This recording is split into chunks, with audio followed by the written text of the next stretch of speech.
What's happening, fellas? And welcome to El Chile Boxing Talk. Man, we have a loaded show. All kinds of news has been dropping over the last day, and we're glad that you're here. And I got the homies with me as always.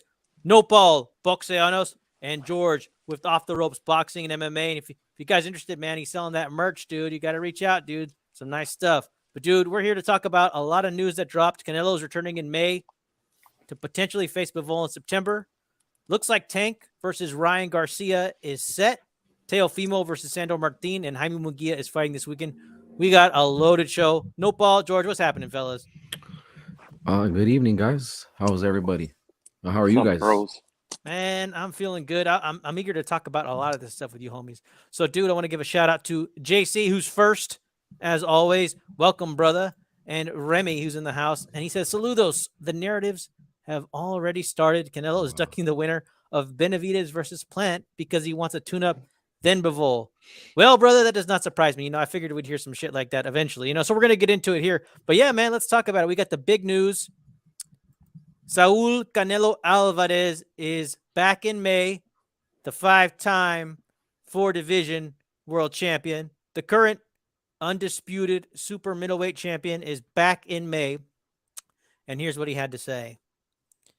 He said this. And now this is in reference, and I don't even know if this was said in Spanish or not, but this is what he said. He said, the truth is, right now my idea is to return in May. I'm going to start hitting in January to see how I feel and see after that, right? He had an operation on his left wrist. And then he said this. He said, the idea is to come back in May with a not-so-hard fight to see how I feel. And in September, look for a rematch with Bivol, which is the only thing I want right now in my career, he said. Nopal, what are your thoughts, man? We got the news. Canelo's going to take a tune-up in May to face Bivol in September. What do you think about that? Man, I'm glad that he's gonna take a tune-up, bro. He rarely gets the chance, to take tune-ups, and you know, I hope he goes in there and puts an absolute whooping on somebody, and I'm hoping to see him whoop just whatever bum comes along, and then we'll see what happens versus Bivol. All right, and speaking of that, brother, what do you think about him potentially facing Bivol afterwards? You know what? I'm okay with it because I do believe that he won about 4 rounds. Yes, it doesn't seem like, seeing Bivol's last performance, yes, he's an absolute monster, and this is probably not the weight division for Canelo, but I'm okay with it. Canelo's the guy, the person he's set to do what he has to do, and we're very fortunate to still have throwback fighters like that feel like they got to avenge losses. They're out to prove a point, and he's one of the very few boxers, along with like Joshua and other fighters that gave us that give us a lot more of themselves. You know what I mean? Willing to face people that they might not even be able to beat, and I think it's commendable. That he wants to do that, and if I go back to the performance, I mean, he did win about 4 rounds, in my opinion. So, he looked like he got really tired, though. I mean, if he can just keep swinging, I don't know. Maybe he can just win the fight. You know what I mean? Or maybe he could, for me, if he can even just get a tie, and deserve the tie, I think that should be more than enough. You know what I mean? To still be considered one of the or number one pound for pound, because in reality for me it's like you got to prove it at different weights, but don't take too much of a risk where the guy outweighs you like 20-30 pounds. That would be crazy. Man, Nopal, that was great stuff. I want to give a shout out to Nando Yamas, who's in the house, and Remy is back in along with JC. Man, we're going to get into it, dude. Nopal, I resonate with a lot of what you said, man, but George, tell us what you think, man. It looks like Canelo has his 2023 mapped out. What do you think about it? It's exciting for boxing, right? I mean, do I sound loud? I can't really. Oh, I think you're on mute, Chicano. No, I think you're good, brother. Okay, cool. Yeah, it just sounds really weird in my headphones. Maybe my headphones might be giving out. Time to get some new ones. But yeah, I mean, it's exciting news. I mean, he's Canelo, man. When you got that kind of a resume, you've been that busy. You've been going, after bout after bout after bout. Going undisputed. and then chancing to go up to 175 to try to go for another division. It's well deserved. And to me, I don't see no issue with the tuna fight. It's more of where to gauge his wrist, where exactly where is where he feels comfortable at.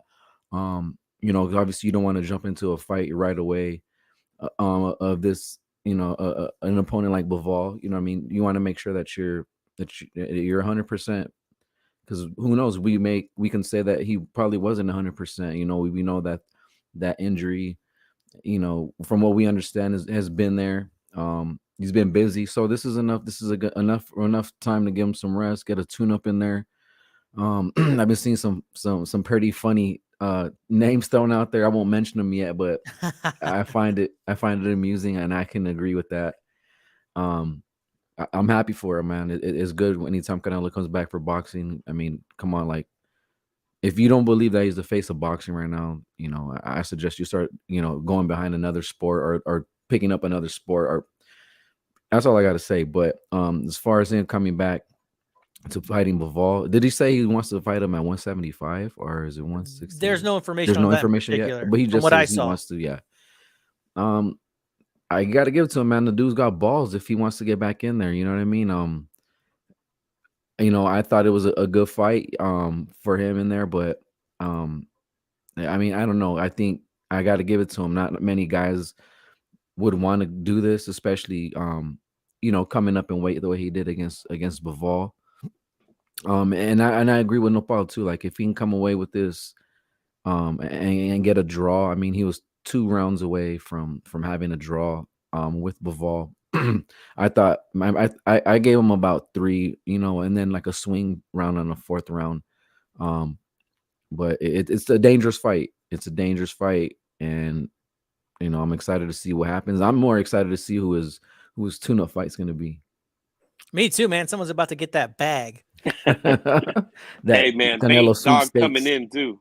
Bait dog coming in too, bro. He's gonna get a whooping, bro.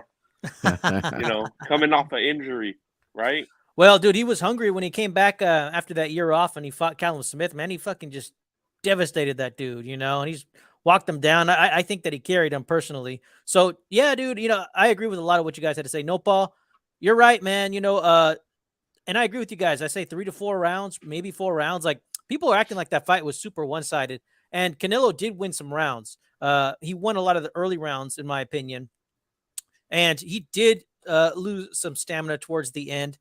Can that be fixed? Canelo's explained himself with that and said he wasn't able to train properly. You can take that for what it's worth. I'm not saying that's the reason he lost the fight. I see it a couple different ways. One, when I look at this fight, Canelo had the opportunity to kind of surprise Bivol for the first time without Bivol having a chance to look at that Canelo package, but now he's already seen it. But I do think that Canelo can come back hungrier. I think he could come back with a new mindset going in. Okay. Now, and I do think a tune-up would be appropriate. I mean, it's May to September. That's fine. If you want to fight Bivol, who everybody agrees is, I mean, in my opinion, I think everybody agrees he's probably like a top 5 pound for pound. To me, he would be like top 3, top 2. If I did top pound for pound, like, he could be number 1. I think Bivol is incredibly skilled. I always thought I was incredibly skilled. So if you have the previous number 1 pound for pound fighter who wants to go and do a rematch with Bivol, I mean, you can't really hold it against him. I think he can deliver a better performance. I think he could come in and possibly find a way to have more stamina. I think that's possible. I also think that he could fight perhaps a little bit more on the front foot. Like, he was getting backed up at times. I think he can make that adjustment with that mindset ahead of time, not allow himself to be backed up like the way he was. Just like how he made the adjustment in the first Canelo Triple G fight to the second. He made that adjustment, was front foot dominant. I think that would benefit him. I was really surprised when I didn't see that in the Bivol fight. I'm expecting to see this next time around, and I think Canelo wants it. And I want to take a look at the odds here. Now, everybody's making it seem like, oh, there's no reason for Canelo to be taking this fight. Well, I mean, the odds have come out for this potential fight. This is where I bet online. So, I mean, yes, Canelo is rightfully so a little more than a 2-1 underdog.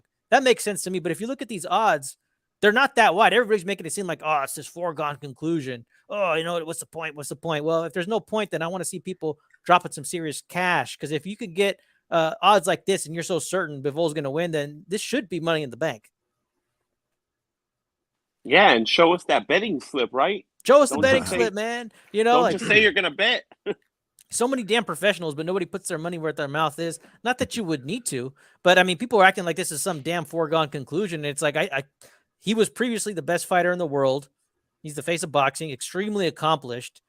And you got Bivol, who is on top for now. He's starting to have a little bit of a nice resume, but I'll be down for that fight, and I'm down for that tune-up too. And that's the other thing I want to ask you guys. You know, this idea of like, okay, well, a not so difficult fight in May. Well, what does that mean exactly? I mean, to Canelo, he probably thinks of Bivol like way up at the top, right? So a not so difficult fight could mean maybe somebody who's not at that tier, maybe a 168 pounder, right? Maybe a 160 pounder moving up. Who knows? No, Paul. As far as like a tune-up goes, who would you prefer? I would probably say that Charlo's a good tune-up, bro. I don't even see that fight as dangerous at all. That would be like the perfect tune-up right there, man. But the sad thing about that is because the fight will be, if it happens with Bivol, it's going to be on the zone, so it makes sense that it would probably be somebody on the zone. I think. I don't know, man. That's the thing that I'm wondering now. So it's like what fighters are available for that? I mean, it could be Munguia, be one of the extremely easy tune-up too, man. You know who else? Hey, I mean, these are good considerations. And on top of that, it's like Nando here says, he says, will Bivol sit on a Canelo payday or challenge himself in the interim?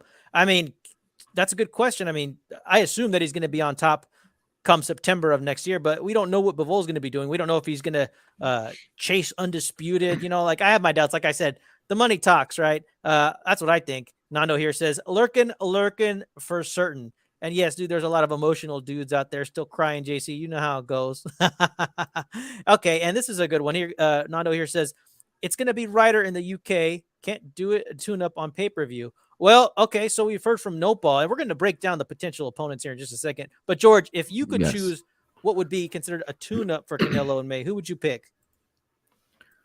I mean, I guess it would have to depend on. I mean, he's obviously trying to get ready for Bivol, right? So he's not gonna really make it too difficult of a fight to where where his comeback, obviously come from his injury and surgery. We don't know how serious that surgery really was. I mean, it didn't look like it was too serious. But I mean, I can't really think of anybody that would give him that similar style again, to prepare himself again for that. Honestly, the only name that sticks out to me is just like everybody's saying is a John Ryder or even a Zach Parker. I mean, Zach Parker is another. I mean, he's actually number one in the WBO. So I guess that would be considered him. Like he would have been the mandatory at the WBO, just like Andrade was trying to get the fight with him, and that's the reason why he went up to 168 to try to get that. I could see either one of these two guys. Wait, they're set, right? Oh yeah, damn. I'm sorry, I'm off. Yeah, I could see one of these two guys. Especially in the UK, I don't have an issue with that. I think there'd be it'd be a good tune-up. It wouldn't be like a complete blowout, but he's just gonna go in there, get his. I'm not saying they're gonna be competitive. I'm just saying, go in there, get feel for it again, and just do what Canelo does, is just completely dominate. But I think he'll go in there, get comfortable, start popping the jab, maybe work on some things that he can work on, like we said, in the fight against Bivol. You wanted to see him do more front foot, maybe work on some things in there. I think Parker would be the best and closest as style wise, right? Because Parker, I think, is he's right-handed, so I wouldn't mind see either one of these two. But again, I know there's other names that we've seen thrown out there from everybody in YouTube land and Instagram land. And now, again, those are funny. I would say, yeah. It's big news, man. And like you said, dude, Canelo is still Canelo. And yeah, it's going to be a tune-up because Canelo could wash a lot of these guys. Georgie, so you didn't know this fight was going to happen? Is that right? I don't know. For some reason, it went over my head right now. Well, it's a decent little fight, don't you think? Oh, yeah. It absolutely is a decent. And this is actually pretty soon. This is like in 2 weeks. Hell yeah. Like I feel like things are stacking up a little bit here in November, December. And it's like, they're not always so even, sometimes they're a little more one-sided. But I'm actually looking forward to this fight in particular. Yeah. I want to give a shout out to Bruce Gass, Boxing Jazz, and more, who's in the house. And then Nando is chiming in on this, and he says, Canelo Ryder in the afternoon from the UK and Ruiz Wilder pay-per-view on Cinco de Mayo night. I mean, we'll see. Canelo says he's always wanted to fight internationally. I think that this would be a good fight. The Zach Parker versus John Ryder winner. Now, I'm sure we're going to preview this a little bit later, George. But Yeah. who would you think is going to come out on top in this fight? I mean, I've never seen Parker. I mean, I've seen a lot of Ryder's highlights, especially before going to that Daniel Jacobs. He fought guys like Billy Joe Saunders and people Eubanks, yeah. And I think Callum those are guys Smith. that he could have easily, if you read what people were saying, that those fights could have easily have gone Ryder's way. But just from what I hear from breakdown of who Parker is, I hear that he's got a punch. He's right-handed, so maybe once we're done here, I could probably take a look at Parker a little bit more. But I think why this went over my head is because the Andrade thing, right? We're expecting Andrade. We thought Andrade was gonna do Parker, and then I'm like, well, who's gonna fight Parker? And then just completely went over my head. So this fight got announced maybe like last week or 2 weeks ago, maybe longer. I don't know. It kind of crept up on me a little Yeah, bit. that's what I'm saying. It crept up on me, man. UK news. Want to give a shout out to Black and Brown Boxing, who's in the house, man. And well, Nando's issuing a correction here. And so, Nopal, what do you think, man? Canelo fighting the winner of this fight. Do you like it? I don't know, man. I was gonna ask you, who the fuck is this guy? No, I don't really know who Parker is, but John Ryder, yeah. I've seen him fight. Yeah, it'd be a cool fight, but nah, not really, bro. I don't think so, man. I think it's gonna be somebody else, bro. A bigger name? Yeah, something a little more dangerous, man. I mean, Ryder is pretty good, but I don't think he can do anything to Canelo, bro. Canelo's knocking him out in like 4 rounds. Well, that's the thing. John Ryder has made a very good account of himself, and I do think he beat Daniel Jacobs. That idea of it being a robbery, I bet on Jacobs, and I thought Ryder won. Like, I don't know where that came from, but yes, I think he carried himself very well against Billy Joe Saunders, against Chris Eubank, and people could I think that you could make the argument that he beat Callum Smith. I watched that fight. I didn't score it, but it was damn close, if you ask me. Like, yeah. And I'll just. Some people are acting like, John Ryder should have been the guy to fight. When he fought Callum Smith, they're like, oh, well, he lost to John Ryder. I'm like, okay, well, if John Ryder is such a martyr, well, after that, he beat Jacobs. He's had a good little run. It's like, I think that would be a decent stay busy fight. Like, I think Canelo could handle this dude. It would kind of be like a Yildirim type opponent, right? Something like that. Maybe not as bad. I think that Ryder is certainly a top 10 contender, 168. I think he's very solid. Okay, I would classify him as solid. Maybe kind of a elite level gatekeeper. And then Zach Parker, I still need to see some film on him. I've seen one of his fights. For the record, he's more than a 2-1 favorite. So he's scheduled to beat Ryder according to the bookies, but we'll see what happens when that fight goes down. Wow. Well, we're going to start getting into some opponents that Canelo's been ducking for years, and let's start with this Mexican, it was like the very first Mexican where Canelo was accused of ducking, right? And keep in mind, this was when Canelo was in the middle of unifying 3 belts at 160 pounds, but this 154 pounder with 1 belt, Jaime Munguia, well, he fought Dennis Hogan and all that news went away, which reminds me, we're going to do the controversial rescore a little bit later. Jaime Munguia versus Dennis Hogan. But all that talk went away. But since then, that's when the reputation started that Canelo was ducking Mexicans. This 154-pounder who couldn't even clearly beat Dennis Hogan.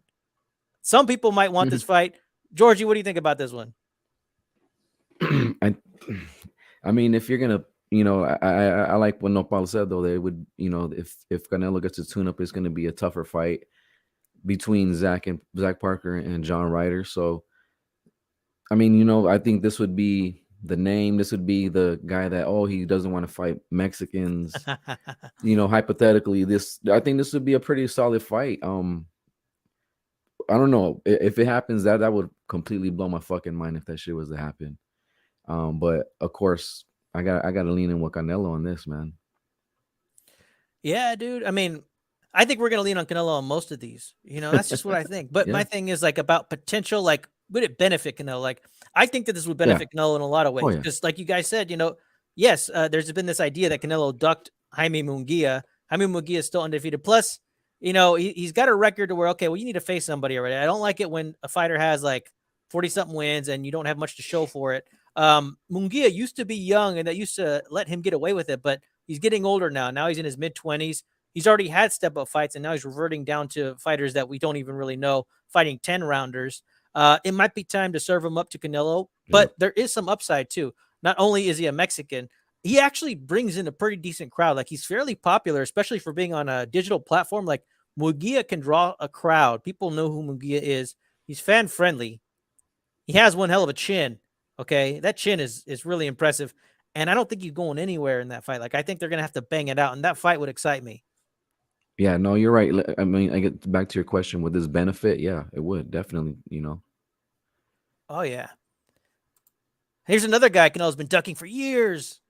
Demetrius Andrade, whatever you want to call him. He's making a stink. He's been making a stink. He wants that fight. He's now up at 168 pounds. I don't know if Canelo's going to want to give him that payday because Canelo seems to not like Andrade so much, and nobody really cares that much anymore about this particular fight. But it's a kind of an interesting matchup. George, do you think this would serve Canelo to fight somebody like Andrade ahead of a Bivol fight? I mean, you know how I felt about this about a year and a half ago. So, I mean, it's hard for me to say yes and no, but just the way this last year has gone for Andrade, he's not really he hasn't really given us any kind of fight. Did he get injured? Is he injured? We don't know. I mean, is he backing out of those fights because he doesn't want to fight Zach Parker, on a different, I mean, in the UK for less money. I don't know. I think yeah, in the beginning, if this fight was to be made, you would of course have a lot of people talking shit. But I think once that fight starts to get closer, and you know how it is with the buildup, you can make this, you can make the buildup good, and people will eventually love this fight. And I don't know, man. I think if he was to get this fight and beat Andrade, I mean, we can just go ahead and say, you know what, he got, they served him Andrade, he beat Andrade. Okay, what now? Yeah, I think it would tick off a lot of boxes. People have been complaining about Canelo ducking Andrade when Canelo had the opportunity to go to undisputed at 168 pounds, or excuse me, 160 pounds. He didn't do it because apparently he was ducking Andrade, and also he doesn't face black fighters. So, I mean, it would get rid of a lot of issues with that. Nopal, what do you think about this fight, man? I mean, I like this fight. I think Canelo wins this fight easy, probably like 6 or 7 rounds. Plus that it would shut Clarissa Shields up, right? We all want that girl to be quiet a little bit, so she'll get her wish, right? And Canelo will start fighting black fighters again, I guess, or give them the opportunity they deserve. According to her, he's ducking them, I guess, for some reason. But I think it'd be a good fight too, man. It would. I think this fight would actually benefit him, because it would get him ready for Bivol. Bivol moves around too, so it would. It could turn out in 2 different ways. Like, I'm not gonna lie. I mean, maybe I was exaggerating a little bit. A knockout, knocking him out in 6 rounds. It might just be a decision win. Because Andrade is elusive. So we'll see, man. I would like this fight. I think Andrade gets sparked out in like 8, 9 rounds, man. That's what I think. But I think you're right, Nopal. I think that Andrade is a decent boxer, but I think he's got that for like 4 rounds. And I thought that a couple of years ago, and now he's in his mid-30s. I don't think he could dance around like that anymore. I think he's going to get caught. And it would personally be satisfying to me to see Andrade get knocked the fuck out. So, I mean, I wouldn't necessarily want to pay for this fight. Like, to me, that'd have to be like, it'd be beautiful. That was just like a DAZN platform type fight. Like, I would not think that's necessarily like a pay-per-view fight, especially because nobody really cares about Andrade anymore. It's just the truth. I want to give a shout out to the boxing historian who's in the house. Hey, TBH, man, let us know who you'd like Canelo to face as a tune-up. Like to know your thoughts, man. Any final thoughts on Andrade before we go to our next potential candidate? Nope. Screw Andrade. Okay, up next, we got Jermall Charlo. Now, this guy, like Nano's been saying, this guy's been on ice for a little while. We haven't seen him in the ring since he had trouble with Montiel. He threw out his back. Poor guy's going through a lot, but he's been calling out Canelo. And this is another guy Canelo's been ducking for years, right? For years. He's always wanted the Canelo fight. What do you think, George? Yeah, this is another one of those names, and in short answer, yes, this would definitely benefit because for every reason you just said, Canelo's ducking him. He doesn't fight black fighters, whatever it is. This would just, would just close a book and on to just finally say he did it. And I think this would benefit good. I think it would be an interesting fight for the beginning. You know how when you have two guys that are pretty highly competitive, nobody really takes initiative yet, and I think Canelo will give him a little bit of false hopes, kind of lure him in and hurt him. And I think that this one, I think just like the Android, I didn't really say what I thought would. I think that one would go about you know into the late, maybe 10 stoppage to 10, or even a decision for 12.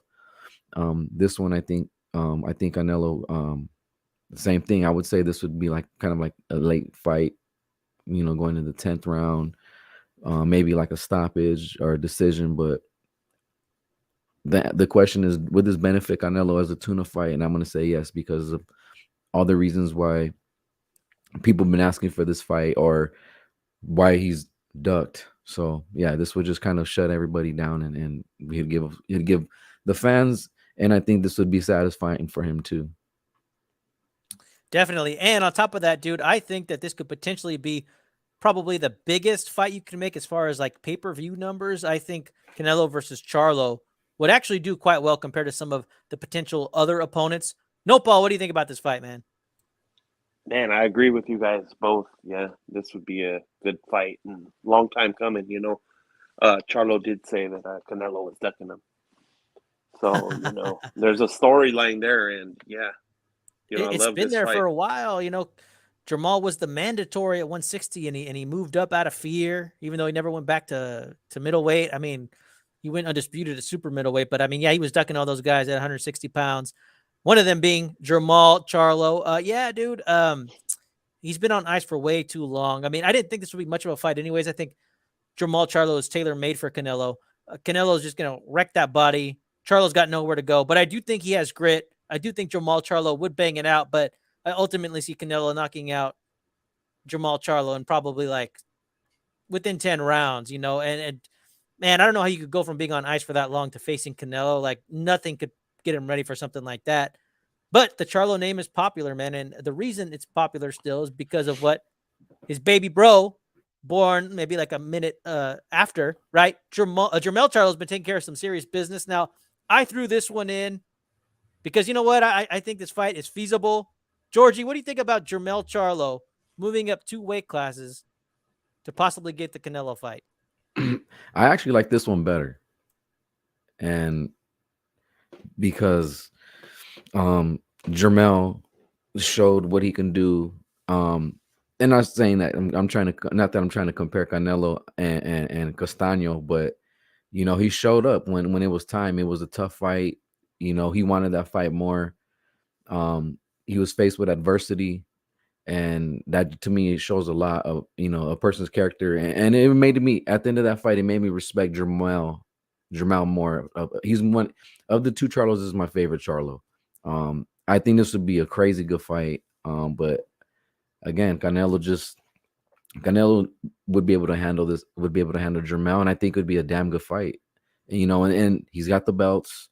Um, and for hardcores, just what Jermel has done in the last year. I think this would be a fight I would actually pay for if it was pay-per-view. Man, I like this fight better, and I co-sign everything that you said. Run PMC, what's happening, brother? Nopal, what do you think about this, man? Jermel jumping up 2 weight classes, the undisputed 154-pounder jumping up 2 weight classes to fight the super middleweight undisputed champion in Canelo Alvarez. What do you think about that fight?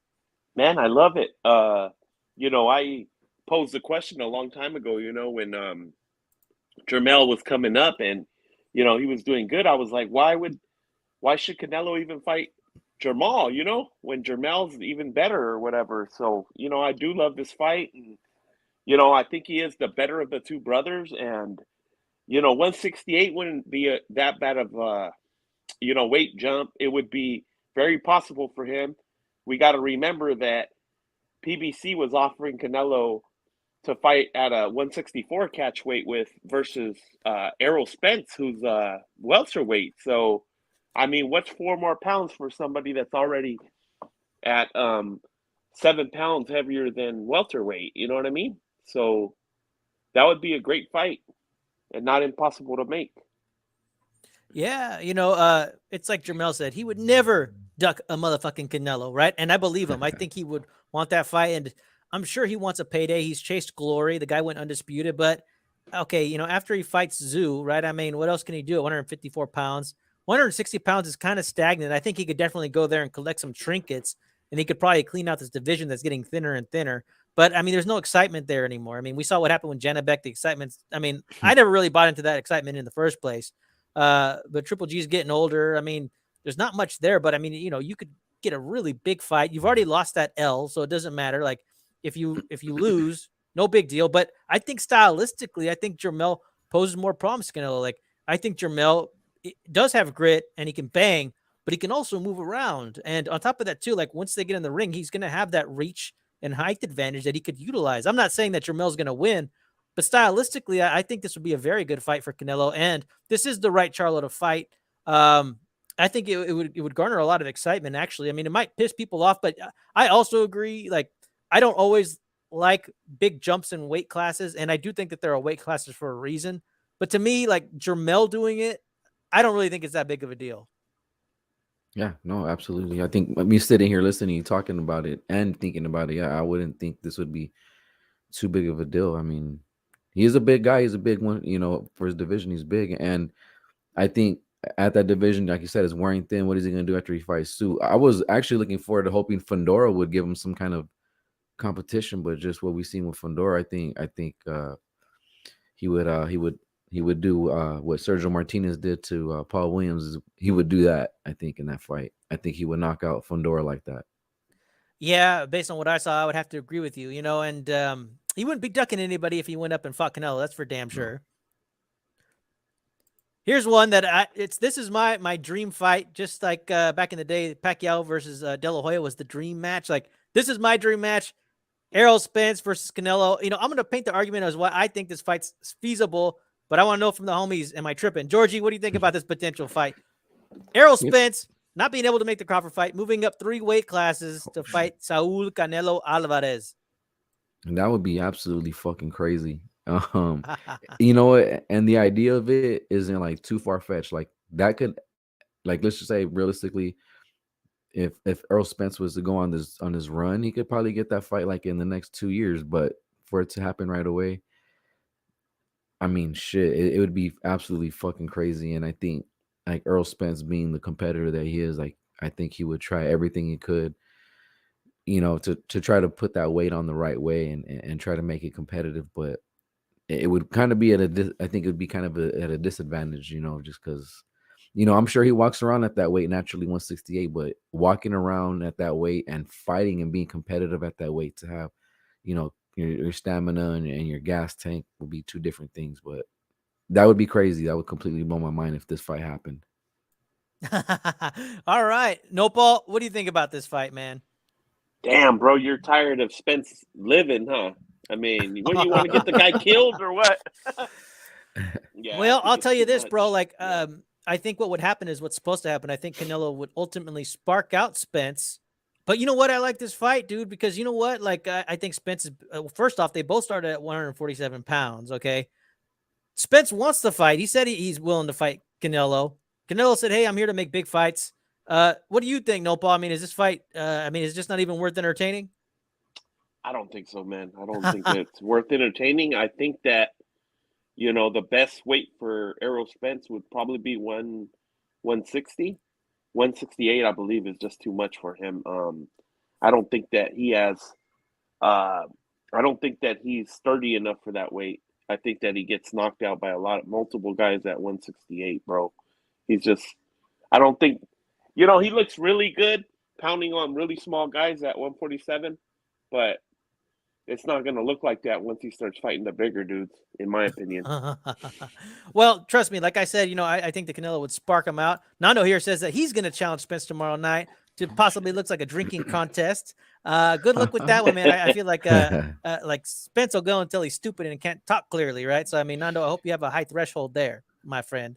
But you know what, dude? Like, I'll tell you this, man. Like, okay, Spence is still going to come in taller with reach. I think he could bang. I think he has grit. If you're talking about pay-per-view money, I think this fight could draw. Man, you put this fight in Vegas or you put this fight in Texas, it'll sell. I mean, trust me, it'll piss off some people. Man, people would be pissed off at half these fights. If Canelo Damn, was to they fight, would. yeah, if he was to Oh, yeah. fight like the Charlos or an Andrade or a Spence, they'd be losing their shit. But I have heard some people sit there and go, "Hey, man, I think Spence could beat Canelo." I've heard it multiple times from people from panelists who go around, and I don't agree with that, but I can see where they're coming from. I think Canelo is supposed to win that fight, but I believe in Spence. Like, I think he could beat Crawford. I think that you need to cash him out now. He's not getting any younger. Okay, he has substance abuse problems. If you're looking to cash Spence out, well, then you might as well cash him out to the cash cow, and it will help build up Canelo's name.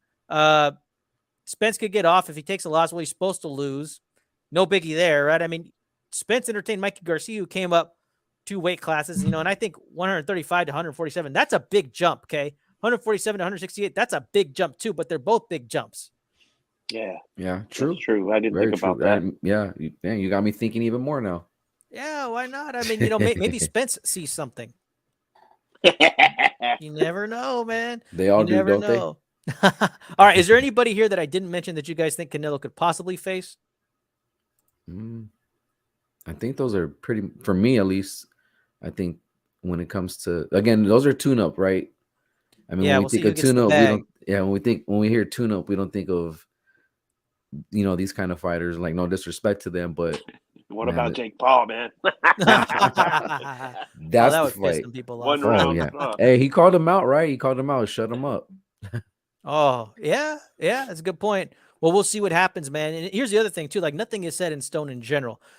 Canelo's probably going to make some offers. It's not like he's going to target one guy. Although the one guy that he targets first should just say yes. The answer should be yes. Like, where do I sign? Right? Just take the fight. That's what I would do. I mean, you're gonna get paid, right? So, but Canelo does make multiple offers, or he also entertains offers as well. So I know he likes working with Eddie Hearn, but I mean, I think if PBC called him up, I think that his team is always willing to listen. Always willing to listen. And that September fight with Bivol, nothing is set in stone, right? A lot of things could happen within a year. Sometimes fighters, for one reason or another, they're not available. Something could happen, right? I mean, a lot of things can change, right? So this is going to be a rolling conversation, but I'm excited to see what happens. Canelo back in May is good news in general. We didn't think we were going to get him back until September, but he's coming back, man. Cinco de Mayo weekend. I hope it's a fight that's entertaining, right? I hope it's a fight that's interesting, and I think we're going to get it. Canelo always delivers, and like I said, just because Canelo said not so difficult, well, we got to see what that means to Canelo, because Bivol is the difficult fighter. Like, he would clean out everybody that we just mentioned, right? Including Benavidez, including Plant. Like, that guy's the guy to beat. The only other guy that would be like possibly like that could beat him would be Better Beef, but he's not really in the conversation of a tune-up. You know what I mean? And he's busy for like the next 2 fights anyways. Yeah. What about even a tune-up fight at 175? Okay, so I mean, so we'd be talking Joe Smith. Maybe, huh? We'd be talking Zurdo Ramirez. I thought about talking about those 2 guys, but the thing is like both those guys are coming off a loss, and like I don't know how you could beat Canelo and fight somebody coming off a loss. Canelo has never fought anybody off a loss, from what I can remember. Yeah, I don't think he ever has. No, at least right. Not since he's been in his early 20s. You know what I mean? It's been a long time. So I mean, you'd have to have a real reason, unless it's like you said, the 175-pound tune-up. Like, I think Joe Smith is respectable. Zurdo, I think he would watch Zurdo. Zurdo doesn't even draw. He's not even a draw for Mexicans. Like, I don't even know like how that could benefit Canelo, unless it's like him just getting used to the dimensions a little bit more. Just getting used to those dimensions, fighting a bigger guy, silencing the critics who thinks that somehow he's ducking the newest Mexican that he's ducking, right? So he takes care of that. But I mean, you know what though? I think George is on to something. Chicano, sorry to stop your steam, but go ahead, brother. I think he's on to something, because if he really plans to fight Bivol, why would he fight somebody at 168 unless it's like he has to take care of a mandatory or something like that? You know what I mean?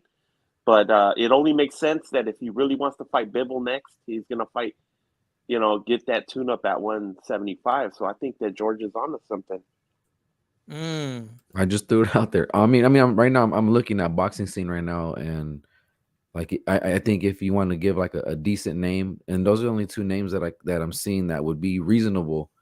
would be Joe Smith or Zurdo, because they did just lose their last fights. I mean, there's other names like Anthony Yarde, but he's fighting better. Beeve. Yeah. Callum Smith, he already beat him. Jean Pascal, I don't know how busy he's been. But I mean, if you want to continue to do something at 175, I think that would be something. I just threw it out there. Yeah, but Chicano don't like it, man, because he don't want Canelo at 175, right? Well, I think it's a mistake. He looks sluggish as fuck, huh? To be honest. Yeah, to be Yeah. honest, yeah. I think, yeah. What about you, Nopal? What do you think of him at 175? This is what I want, bro. If he goes at 175, I want him to go in there with a weight disadvantage, bro. Do the same weight cut that you do for 168, but weigh in at like 169. You know what I'm saying? That way you can make the weight for 175. Because if he comes in at 168, they probably won't even let him fight. You know what I'm saying? What I'm saying is, if he goes to the weigh-in and weighs in at 168, I don't think they will allow the fight, because they're gonna say you're a super middleweight. But if he comes in at 169, that's already light heavyweight territory. So, I think that he should do the weight cut, and then come in at his natural weight or whatever he fights at 168. Just do what you do at that weight, and I think that keeps him lighter, and I think it keeps his stamina pretty good. And I think it keeps his muscles without all that energy. I mean, all that oxygen. Yep. You know what I'm saying? Like he's looking sluggish, bro. His body's looking big too, and I don't think that's good for him. The guys that he's fighting, like Bivol, who can move around really good, stuff like that, bro. You got to be able to follow them a little bit, Exactly. And there's guys that have success that done that, right? You look at Pacquiao, Mayweather. They didn't come in at the 154 just like he did against De La Hoya, or the 147. Like he came in within like 2 pounds. I think he could. I would compare it more to welterweight though.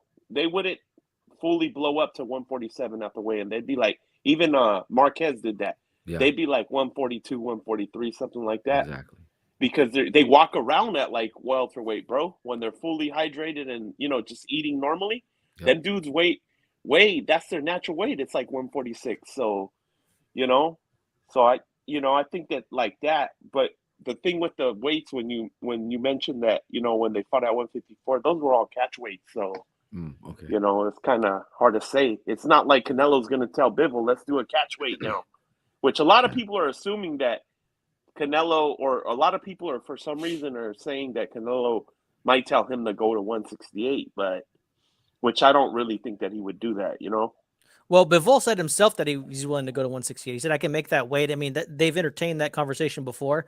I think people would lose their shit, but then you also have people saying, well, hey, size doesn't matter. Well, if size doesn't matter, then what's the difference between them fighting 175, 168 pounds?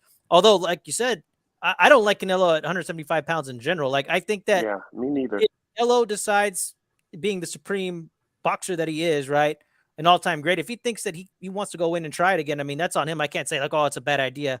I wouldn't favor Canelo to win that fight, but he's entitled to do whatever he wants. I want to give a shout out to Sean Gringo Hicks, who's in the house, man. Salute, man. We're glad to see you here, brother. Bro. What's up, bro? And then Remy here says, well, Sugar Shane jumped up 2 weight classes to beat a prime De La Hoya. Hey, that was a prime De La Hoya. Well, did he go straight from 135 to 147? Damn. I love that fight, but I haven't watched too much like early Mosley. I think I've seen a little bit of lightweight Mosley, but it didn't occur to me that he did that jump like that, man.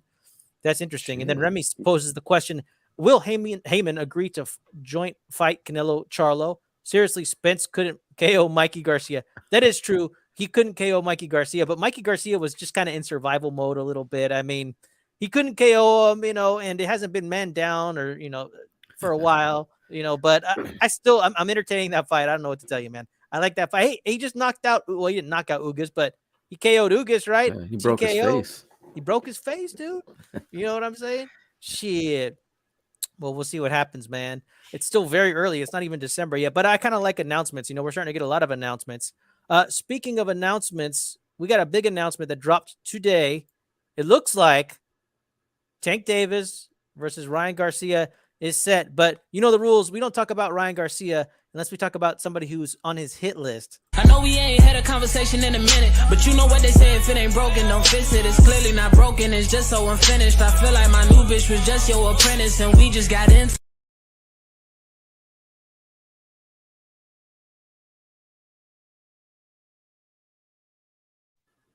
Man, I gotta the take way my women glasses off talk real quick. these I'm days, sorry. huh? Yeah, that was Malu Trevejo for anybody who's Oh, interested. that's who it was. Yeah, she's well, she was young like when Ryan got with her. He was he's slowly getting older, but this was a couple years ago. He had his second pregnant baby mama who he was with, and he got caught slipping again, right? And he cheated on his fine baby mama Dreas Lynn, who went nuts on Instagram for a little while, right? Everybody was capturing it, but yeah. And then she goes out and talks about how, like, what did she say about how the dick was bad or something like that? Like the way women talk these days, very vulgar. I don't like that. Not although then again, she is the other woman. I mean, she doesn't Yeah. strike me as somebody who has a lot of class, in my opinion. He could bounce back though. He could bounce back. It happens sometimes, Well, that's the thing. Okay, and this is a trend I've noticed with Ryan Garcia. He always cheats on his pregnant baby mama when the baby mama's fine with like this inferior kind of bony type girl, and then he does something else. Like it's weird. Like he gets his like I don't know if he's got like I don't know. I'm not sure exactly what it is, but it's a little pattern that I've noticed. But yeah, that was just a fling, and a lot of people were hating on Ryan Garcia because there's this video of him outside with her, and he's kind of doing his thing. He kind of starts dancing a little bit. He starts shadow boxing a little bit. And people are like, "Look at this fool," And like D-Style says, like, well, he's not there dancing for the fellas. He's doing this for the girls, and he's obviously doing extremely well for himself. Probably better than anybody here listening. That's for damn sure. True.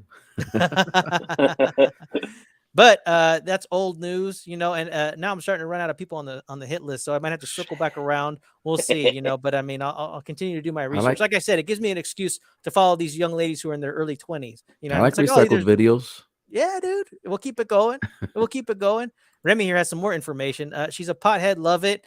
Yeah, you can find her. She's social media famous from what I could tell. She's got some fake titties, which I don't like, but that's okay. I'm not here to judge, but she seems a little fake to me. Like, there's nothing authentic about her. Not a quality woman, that's for damn sure. But I'm getting a little bit off subject, and I'm talking a lot of shit about a young lady who I don't even know, right? So why don't we get to the main subject? But yes, let's talk about it. Tank versus Ryan appears to be set according to Michael Benson today. He says that these are the details. The fight is a done deal. It's being eyed for at 136 pounds. April, Vegas. But Tank's gonna have another fight first, January 7th. It looks like the broadcaster situation has been resolved, so it's going to be a joint Showtime, DAZN pay-per-view.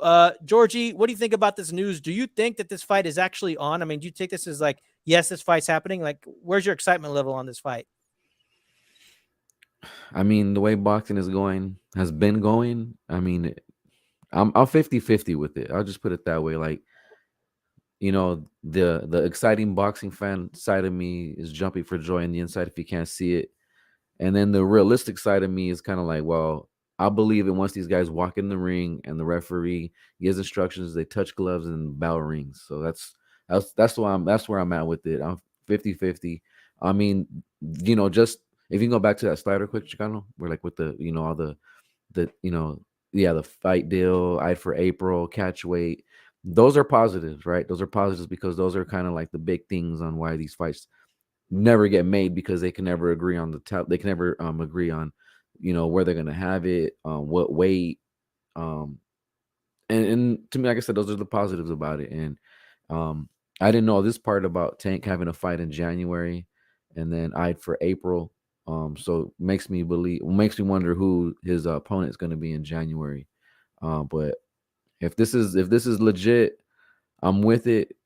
Let's make it happen. I mean, it's a fight we've been asking for. This fight has been asked. I think it's been 2 years now. And me and Julian actually been going back and forth like the last hour, talking shit to each other. I'm picking Tank though. I'm picking Tank, and so not Julian's picking Ryan Garcia, huh? Yeah, and he's a low key diehard Ryan Garcia, because I remember he would try to go back and forth, and then he had another one of his friends like after the Ryan Garcia and Campbell fight, and then when Leo Santa Cruz fought Davis, like, oh, just look what Leo did, and I'm like, hey, dude, I respect your pick. I respect your pick, but my eye test tells me otherwise. I'm sorry, but hey, man. Well, we respect the way you break down fights, man, and we know you're being impartial, right? And here's a good question that I have: like, are the Tank fans going to be able to find a way to criticize Canelo for taking a tune-up to face a pound for pound world champion in a higher weight class, while somehow, excusing Tank Davis for a tune-up to face a social media star at a catch weight at 136 pounds? That's a very good question. They're gonna That's find a true. way. They're gonna Oh, yeah. find a way to justify it, even though, I mean, you know how they are. They're delusional, But Yeah. I do like this fight. But do I think it's gonna happen? Well, I'll tell you what I think here in a second. Nopal, what do you think about the details? Are you excited about this fight? Are you allowing yourself to get excited about this fight? Oh, absolutely, man. This is a great fight, and I hope it goes through. Now, I'm tripping off of catchweight. What's up with that bitch ass shit right there, man? 136? Come on, bro. We all know that you can fight at 140. Why not just do it at 140? How does this even happen, bro? I know his fans aren't going to criticize him, though. That's the funny part.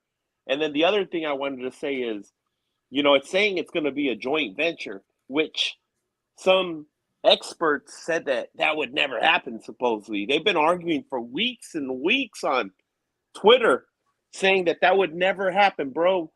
Guess what? That looks like that's what's going to happen. So, can we get a rebuttal real quick? Hey, man, that's a good point. Yeah. Nando here says that PBC Showtime breaking bread after all that shit De La Hoya talked.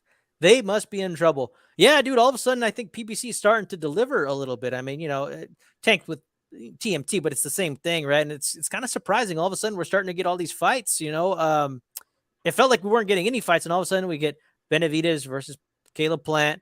We get Ryan Garcia versus Davis. But I agree with you, Nopal. Like, I don't know, man. I don't like catch weights all that much. And, yeah, Tank's going to get a pass for this, but it's to drain Ryan Garcia, even though Tank has campaigned at 140 pounds, right? He's done it multiple times. So I don't know, man. Like I don't like the catch weight. Besides that, I like this fight.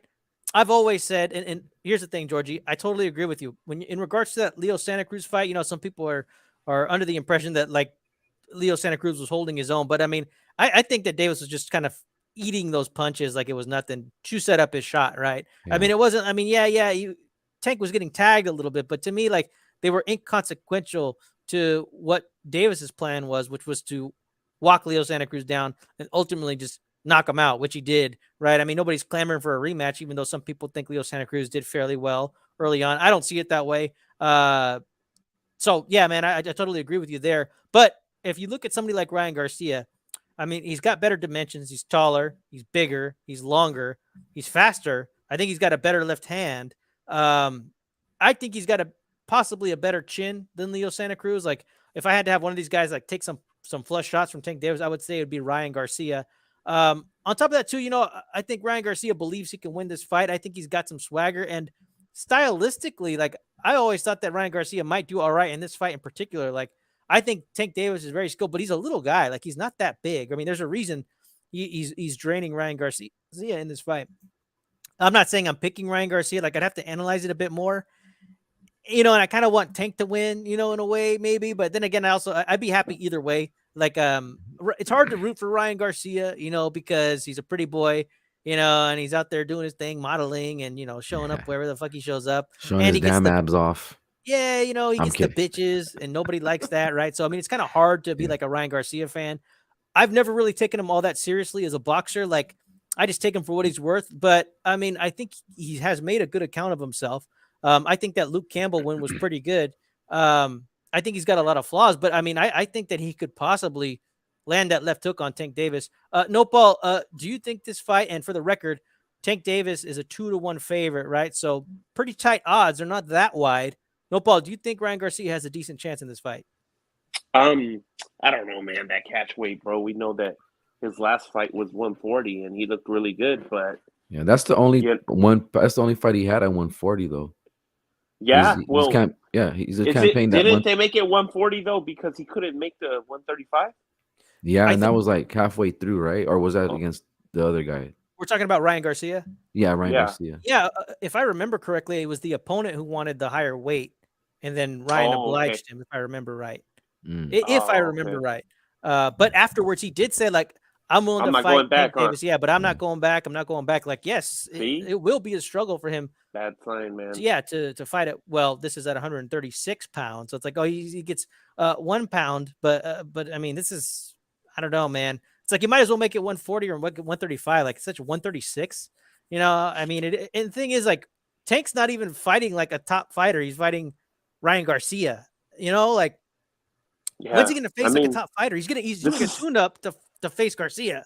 This is basically the pussy-ass Mayweather way right here is you try to win the fight outside the ring before the guy even gets there. You make it so hard, stack the deck against them, and it's fucked up. And you know what, man? I don't like seeing people taken advantage like that. I think that Ryan's a fucking idiot for accepting that, bro. But I hope the best happens out of this. Maybe he lands that left hook and, lights out, baby. What about the other way around, right? Like, I mean, yeah, we know Davis. I think what he fought at 147 against Barrios, right? Yeah. Oh, so yeah, there should be 147. I think, but still, nevertheless, right? Yeah. So I think it goes both ways. The way I look at it, because yeah, Davis is the champion at 135. He fought Barrios either at 140, 147. So there should be no excuse for him to make that weight. But you're obviously going to hear, just like, we're saying, well, why are you going to make Garcia fight at 136 if he can't make 135 anymore? But I think people are like, well, Davis isn't a 140-pound fighter. So I think we'll hear either way. I think we'll hear both sides. People, saying, well, they should make it this way, make it that way. To me, I mean, hey, just like D-Style says, if you can make the weight, you can make the date. So whether if they make it at 135, 140, if these guys can make that weight, they should make it. They shouldn't do this whole. I'm just like you guys. I'm not a big fan of the whole catch weight shit. Man, look at bitch ass Leonard LRB right there. Credit to both, bitch. We know that De La Hoya did all the work on this one. Don't be trying to take no fucking credit for this shit, bro. He went and shined his spit bucket real quick. Dude, you know what? Yeah, De La Hoya had to go do Floyd was like, well, you got to go do an interview with Fight Hype. You got to do this. You got to do that. De La Hoya did all that stuff. He was the one who was vocal about wanting to make the fight. He was the guy out there saying, like, both fighters want it. Like, the networks got to get their shit together. Like, everybody wants this fight. Nando here says that Leo sent us news, a pillow-fisted PBC jabroni. And he also says that Mayweather thinks Ryan is the perfect opposition for Tank. And it's like you said, Nopal, like, I don't think they would put Tank in this position. But then again, like, I don't feel like they have a choice. If they're not going to put him in there with top competition when the dude's like 28, right? We've never gotten a fight that we've wanted with Tank that was like a big fight. He's never, he's been a real champion once. Otherwise, he's been like a second tier trinket holder. Okay. He's not even a real belt holder. So yeah, dude, like, yeah, you need to take some type of notable fight. He's getting a pass for a tune-up, and he's getting a pass for fighting Ryan Garcia because we've somehow tricked ourselves. It is a good fight, but these guys should have been fought already. Like this fight it's kind of sad in a way to me that it's a little bit of like a super fight, but people are excited about it. And Remy here says that Tank isn't obligated to PBC is the word, but him versus Ryan is a joint PBC DAZN event. These sources, though, money fight. Yeah, dude, I'm a little skeptical, too. Like, there's not that much information. And then even, like, when Tank and Ryan Garcia are announcing this fight being made, like, the posters are different. Like, Ryan's indicating that he's A-side. Tank's indicating that he's A-side. And there's no real official artwork. They're just, like, jacking artwork from people, right? So, I don't know how clear-cut everything actually is. But Tank is going to get that pass in January. He's already going to get it. Like, he's always going to fight. He's going to fight Ryan Garcia. But, we don't even know if that fight's going to happen. Yeah, that's why I said I'm 50-50 with it, man. Yeah. Inside, the boxing fan on the inside of me is excited, but the realistic side of me, the way boxing has been going, I can't even be disappointed if this fight doesn't get made. I'll just be like, oh, well, it didn't get made. And Nopal, Rick Glazer agrees with you, says, yeah, the fight's made, but 136 pounds. So Tank's lightweight title won't be on the line, but it will no longer be January 7th in April. The 136 pounds took the risk out of it for Tank, Floyd, and Heyman without Tank's WBA title on the line. #boxing. Well, it's hard to disagree with that. I want to give a shout out to D-Style Boxing, who's in the house, man. Thanks for joining us. And he said, I should have told me y'all were coming on. Yeah, dude, well, we kept sliding when we were going to come on. Like, Nopal canceled yesterday, which was good, though, because a lot of news dropped for us, right? And then we were going to go on earlier today, but, Georgie was, I'm not trying to spill the beans, but, like, I was ready. I was ready, Don't blame it on George, man. No, I'll take the blame. It was all my fault, bro. Sliding scale. sliding scale. But yeah, man, we'll see if this fight pops off. I would even consider going to this fight, maybe. You Dude, know, yeah. if they could make it reasonable, like they should try to be creative. Like yeah, it could be a Vegas fight, but like maybe put it in Staples or put it in some kind of stadium or something. You know, like make it Yeah, man. accessible. Like fill the seats. You know, have plenty of seats available so that a lot of people can attend this fight. Yeah, absolutely. Because I mean, Davis did really good, right, as far as attendance wise against Santa Cruz. I mean, Isaac Cruz, and you got Ryan Garcia, Mexican. You know what I mean? So he's from SoCal. So yeah, I think that would be reasonable to throw that in LA somewhere. I would go to either LA or Vegas. Oh yeah. I got to talk with Drew Evo because, you know, we've talked about, you know, doing some kind of prize where we let two lucky ladies accompany us to the next Ryan Garcia fight. This could be the one. You know what I mean? We'll see how it goes. You guys need a chauffeur? Hey, man. Okay. Yeah. 3 lucky ladies. Georgie's in. No, Paul, you could join us too, man, if you want, dude. We'll make it happen. Al Chile after dark. Dude, we got some other news. This one was some good news. I'm very excited about this. Teofimo Lopez versus Sandor Martin looks to be on. Now, Teofimo Lopez had a previous opponent. What was that guy's name? It's escaping me right now. But he had COVID or something like that. So Sandor Martin is stepping in into what should be a pretty good fight. Now, y'all know Sandor Martin. He was the guy who beat Mikey Garcia infamously in Fresno, California. And we know Teofimo Lopez now competing at 140 pounds. What do y'all think about this fight? Let's start with you, Georgie. What do you think about this fight being made? It's a good fight for Teofimo 140. You know, Sandor having a good win against Mikey Garcia. And it just shows, you know, I really hope that Sandor is really professional and is, you know, stays ready. You know, I mean, December 10th isn't too far from now.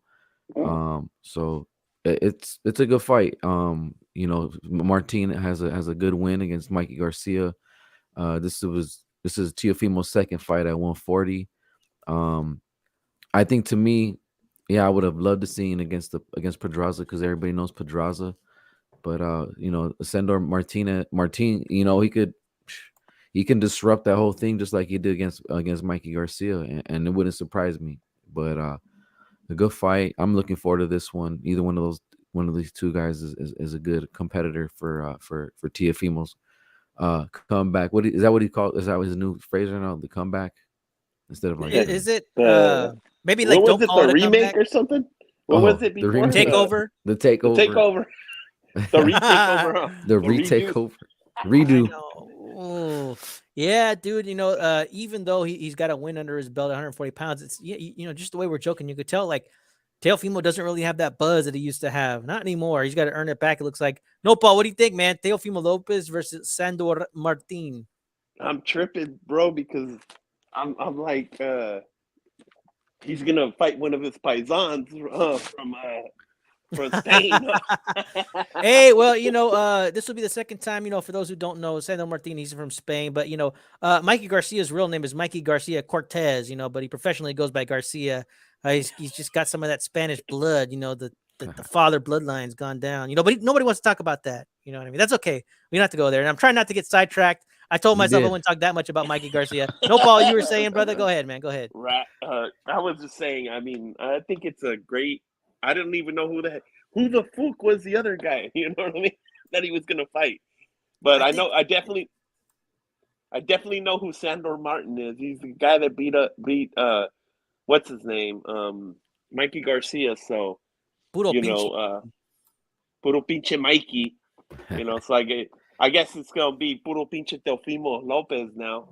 You know what I'm saying? I hope he wins, bro, because I don't really care too much for the way Sandor Martin won that fight versus Mikey. You know, I think that, you know, he really didn't do much, bro. All he did is, you know, run around, and that's about it, you know, land a couple jabs. And, you know, I don't see how, you know, I don't think that was enough to win, you know, to be honest. You know, he did win technically, I guess, but, you know, I'm hoping what's his name cuts the ring off on his bitch ass and knocks him the fuck out, bro, for real. Hey, man, that's a good point. Like, you know, honestly, like I was surprised they gave it to Martin. Like, yeah, you know, I didn't score it when I was watching it, and I did watch it again, you know, but there's some things that bugged me about that. One, Mikey Garcia, he's complaining afterwards. He said something like, "Oh, well, if the fight had been like 12 rounds, I would have benefited from it." Oh yeah, like Martin was the guy who said how many rounds it was going to be. You brought this guy up, and this okay, just for the record, this fight Teofimo versus Martin, it's at 140 pounds because the dude's a natural junior welterweight. Okay, that fight was at a catchweight, so Mikey Garcia brought up this dude. But like you said, I mean, it wasn't very good stylistically. I was surprised that they gave the fight to Martin. I mean, you have like Mikey Garcia, a huge cash cow in California, letting some foreigner beat him. Like, it was very bizarre. Like, y'all know what I think about that fight. I think there was a potential fix going on with that fight. I've always maintained that. Not going to change my mind on it, right? And I, if you want, you could watch my old video on my breakdown as to why I think it could have possibly been a fix. Just remember, the lights went out in the middle of that fight. I'm just saying, and that's just part of my case, right? I got all kinds of ideas about how I think that fight was potentially a fix, but that's just me. Looks like Nando was there at the fight. He had the honor of attending Mikey's retirement fight versus Sandor and Fresno. Yeah, the guy came out with his cowboy hat on a trailer, the fireworks. I mean, what a joke! What a joke! Was that on a high school baseball field? I think it was something like that. Maybe Nando can clarify what was going on.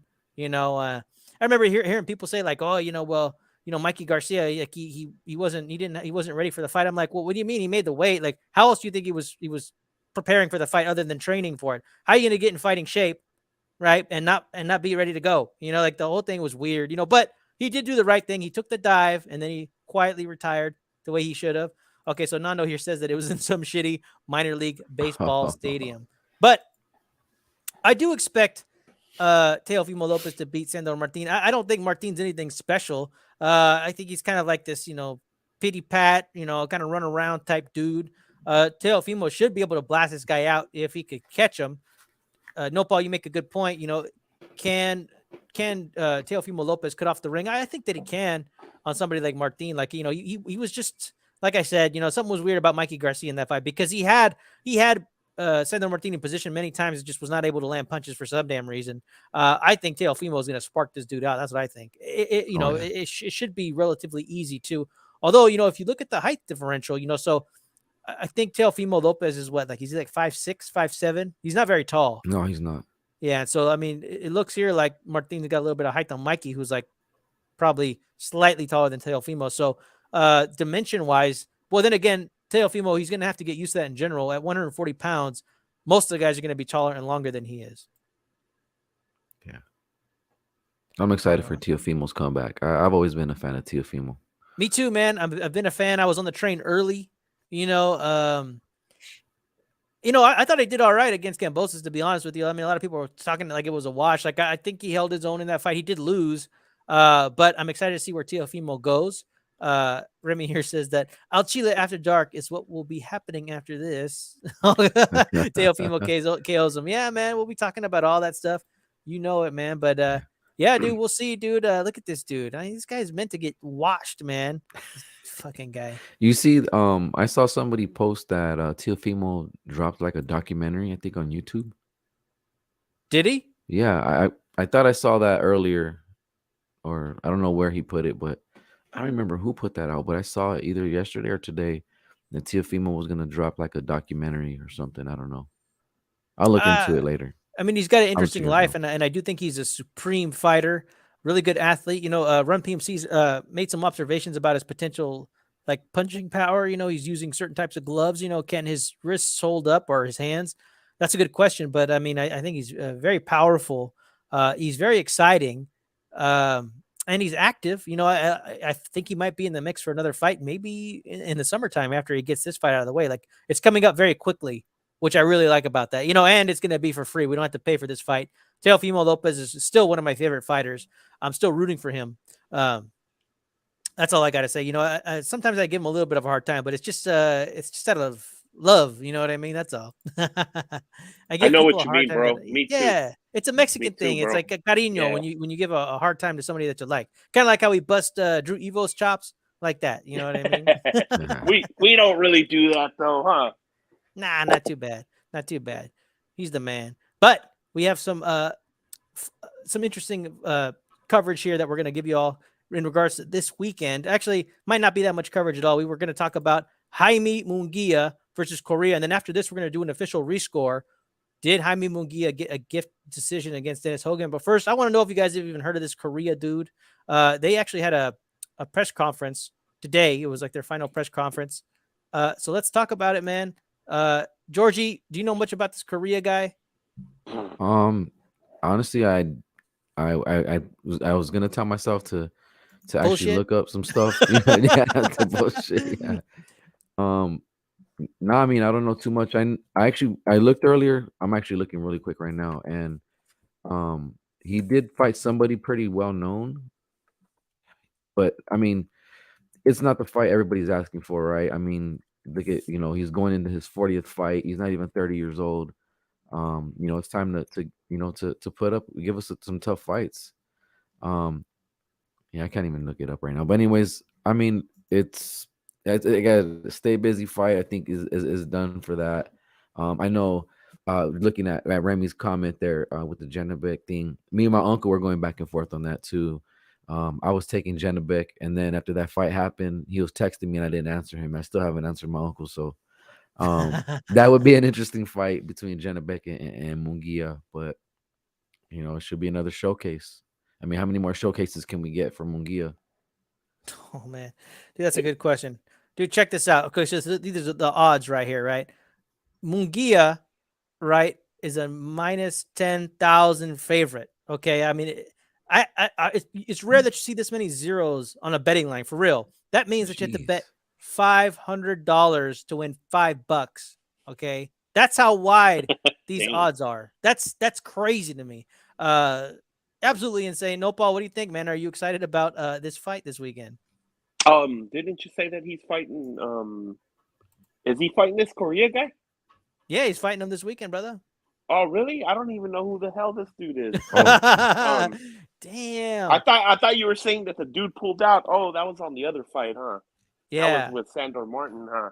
Right. Yeah, I'm not. I mean, I like watching Jaime Munguia's fights.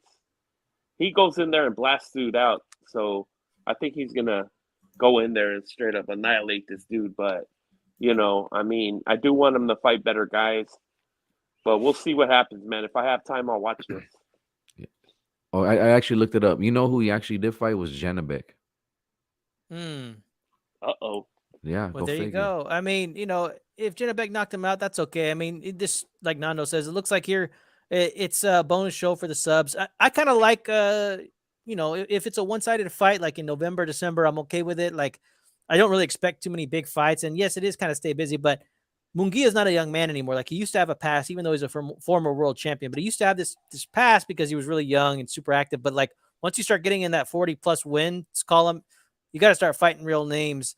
And I've always liked Munguia. Like, a lot of people criticize his style. I actually think he's gotten a lot better. But before that, I said, well, hey, it's like Nopal said, he's there to bang it out. It's fun. He sparks people out. But I mean, I think he's made a really good account of himself. I think that he really showed his skill set against Gabriel Rosado. Now, Munguia was a good favorite against Rosado, but everybody was acting like that was a 50-50 fight. And I told people, well, if you think it's a 50-50 fight, then you need to put some money on Rosado because you're getting really good odds. But I think Munguia showed why he was the favorite.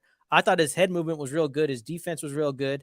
I was kind of impressed with him. So I'm hoping he takes on another fight soon. Like, I mean, the dude, that middleweight division is getting so stagnant. I mean, all Munguia has to do is just stay there a little bit longer, and he's going to be, I mean, he's already a top fighter in that division anyways. If you look at top 10 rankings, just by default, he's already there, whether he's fighting real names or not. And so this fight is in, I believe it's in Guadalajara. And so, I mean, it's just kind of like a Mexico type fight, right? Not too much going on. Nando here says that Genebek, Charlo, Triple G, or Dudu Andrade better be next. I got to agree with that. And they hardcore casuals like most Latinos. Yeah, dude. I mean, we are a heavy fan base, and I think a lot of us like Munguia. And like I was mentioning earlier, man, this guy, Munguia, he can actually draw the crowd still. I'm telling you. Like, it's impressive how many people he can draw in Mexico or even in the States. Like, his name, I don't know, for some reason he resonates with people. Like, I mean, I haven't really heard him talk all that much, but people come out to see him.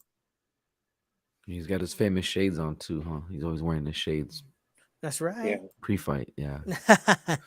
That's right. And while we're talking about Munguia, as you all like to know, we like to go back and rescore fights to see if these fights were actually robberies. Now, we went back and we have rescored Jaime Munguia versus Dennis Hogan. Okay, now this fight took place a couple years ago. Okay, not too much historical context. You all were there. at the time, people were saying that this could be the next guy to face Canelo. Despacito was like a number one hit at the time. Munguia was a belt holder, 154 pounds. And Dennis Hogan was from Ireland. This fight was in Monterrey, I believe. And these were really wide odds as well, 20-1. But Hogan thought that he had a really good shot. His team was excited. They had a game plan. They thought they were going to upset the apple cart, as it were.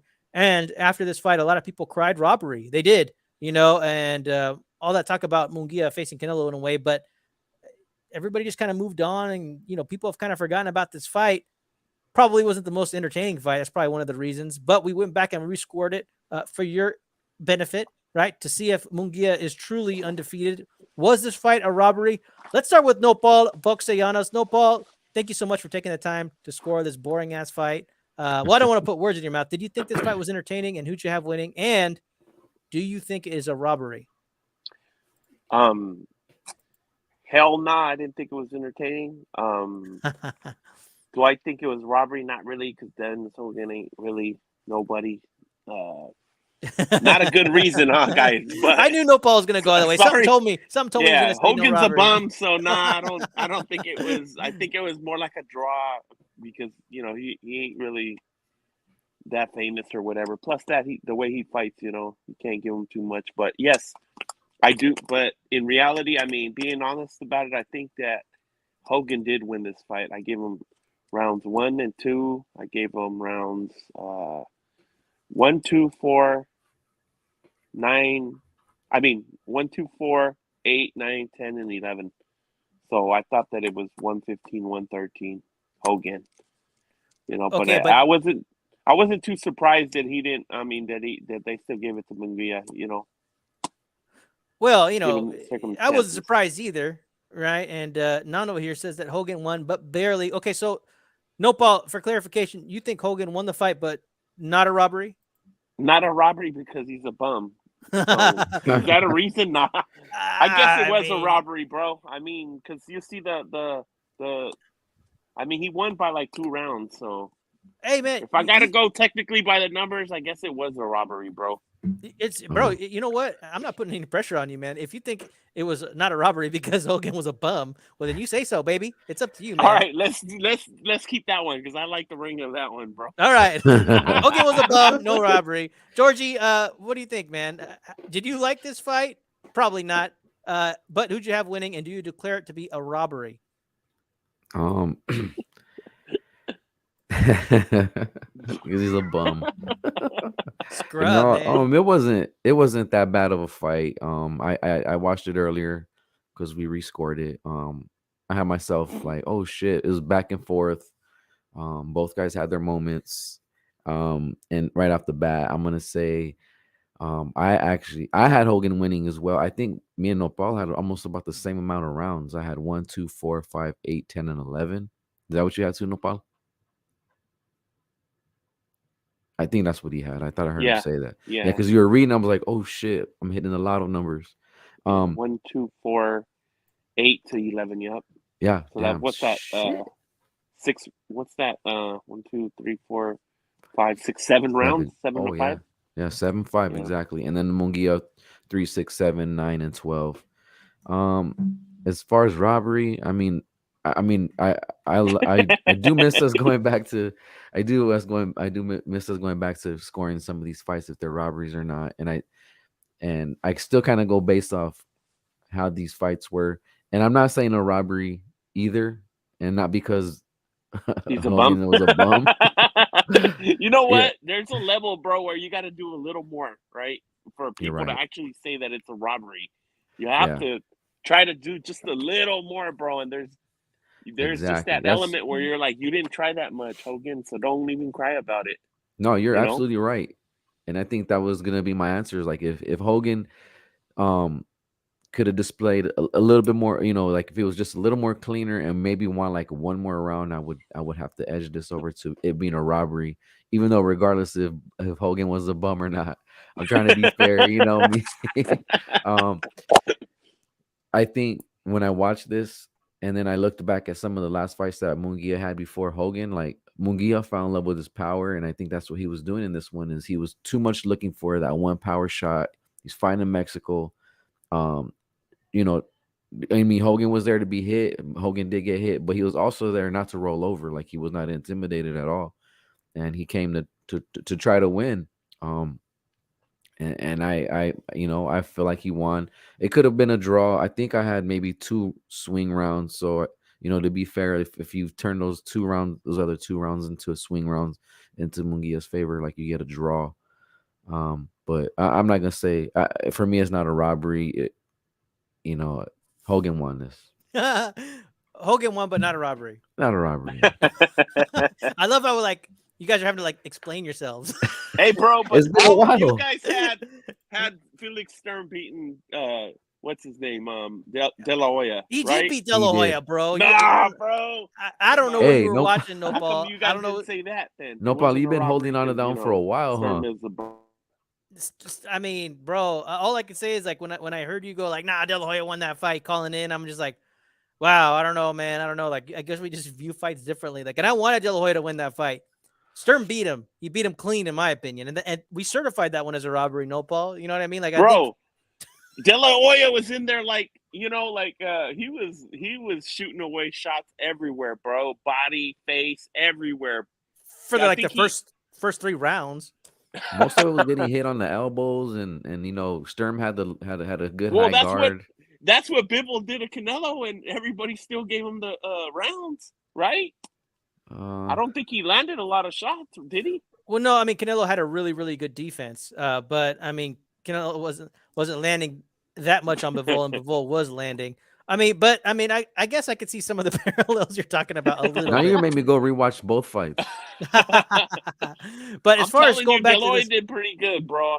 He did pretty good, man. We got to rewatch that, like you said. One of we these already days. did. We rescored it, and Sturm was the defending champion. De La Hoya moved up, bro. Yeah, De La Hoya came up. I That's thought what true. happened to like you have to like you can't just so Take it what from the happened to- champ. Yeah, what happened to that? Yeah, you were talking like that. a No, second but I ago. mean, when you're the A side, you are the champ, right? Okay.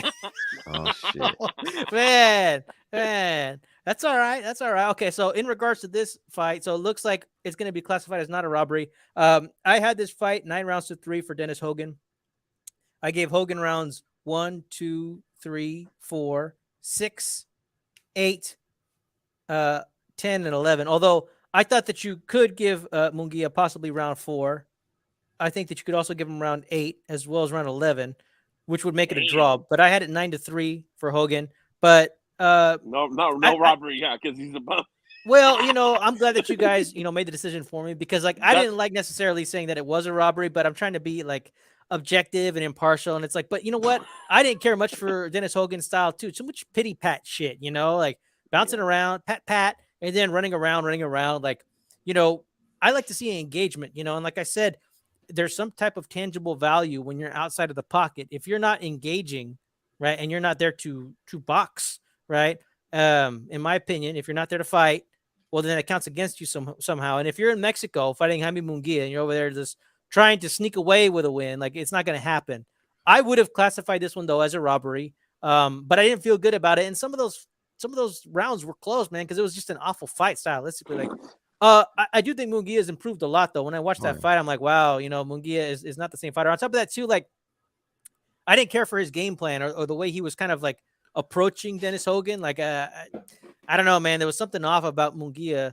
I'm surprised he got away with this one though, and people are probably going to ignore this one down the line.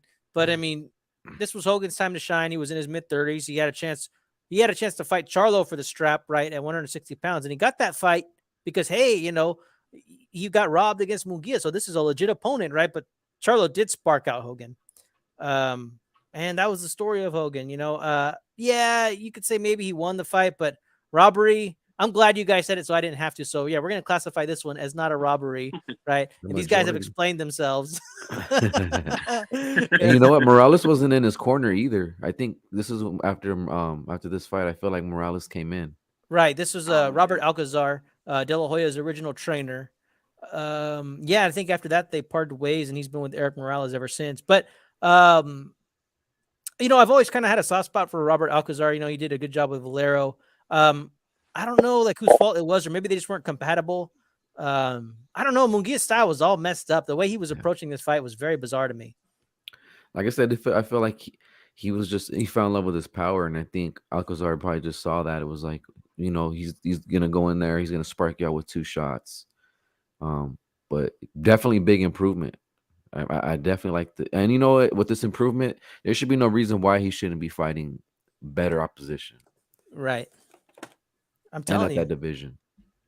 Want to give a shout out to Mad Dog Gage, who's in the house. And he says, I've seen Piñatas with better defense than Munguia, but he's getting better with Morales in his quarter. Man, it's the truth, man. Morales is doing a good job with him. And damn, I guess Nano's got no love for Alcazar, saying he messed Munguia up. El Toribes got him back on track. Well, not a robbery. We got it done, fellas. I'm glad we did that. Next week, I think we should rescore. Who's fighting next week? Because I thought we should. Oh, Prograis. People are saying Prograis beat Taylor, man. And you know what? I haven't seen that fight since it happened. I don't even really like Taylor that much. And I was like, I don't know why everybody's calling that fight a robbery. Like, I didn't think that fight was a robbery at all. But I think we should go back and take a look at that one if you guys are down. Because you know what? I'd like to see it again anyways, because I've only ever seen it once and I was working. So I was slightly distracted. But I thought Taylor won that fight. I'm hearing robbery. What do you guys think? Yeah, I agree. I did the same thing too. I think I was watching it at work and didn't really pay attention to it. So that would be a good one to go back and do.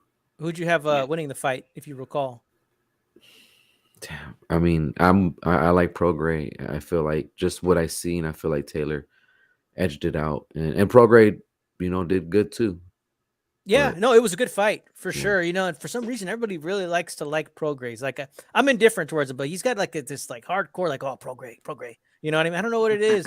No, Paul, what do you think, man? When you saw the fight, did you think it was a robbery? You know what, bro? I didn't watch it so closely to even say, but I thought it was like a draw, sort of. You know what I mean? So there is people that I thought it could have went either way, but there is people that that feel strongly that Prograis won or whatever, and then you got most people do think that Taylor edged it out though. Well, let's find out. Let's just rescore it anyways. yeah, this is perfect for us. Yeah, perfect. Yeah, man. We'll Right take a up look, our alley, man. And this time we I have like like alleys. a white guy and Prograis, let's see, like Creole, so now we could be indifferent, you know what I mean? This fight's not in Mexico, you know what I mean? We could just kind of no, I'm just kidding. So we can score this fight, and tell you all what we think, and yeah, I remember it being a good fight. Remy here says that it was fire, and that Taylor won that fight clearly. Hey, that's what I think. Prograis ain't no boogeyman. That's some Twitter bullshit. I mean, that's kind of how I feel, I feel like people just kind of dislike Taylor. I thought he beat Catterall, in my opinion. That's just what I thought when I saw it. Like, I saw the fight, I didn't think it was some robbery, but maybe when Taylor fights again, we can revisit that one. But yeah, man, I'm very happy to be rescoring it with you guys, and I definitely respect the opinion of both of you. You know what I mean? And I love doing the rescore segment. So we thought it was retired, man, but we're bringing it back. This will be our third rescore in a row, and we've done all the sexy ones. So now we're just doing these obscure ones or more recent ones, but they're still fun. You know what I mean? Yeah, we're on to something again here, huh? That's right, man. We're going to get to the truth like we always do. Well, this is Georgie with Off the Ropes Boxing and MMA and Nopal Boxing. We're the Al Chile crew. Thank you so much for joining us. Everybody have a great night. Peace. Peace.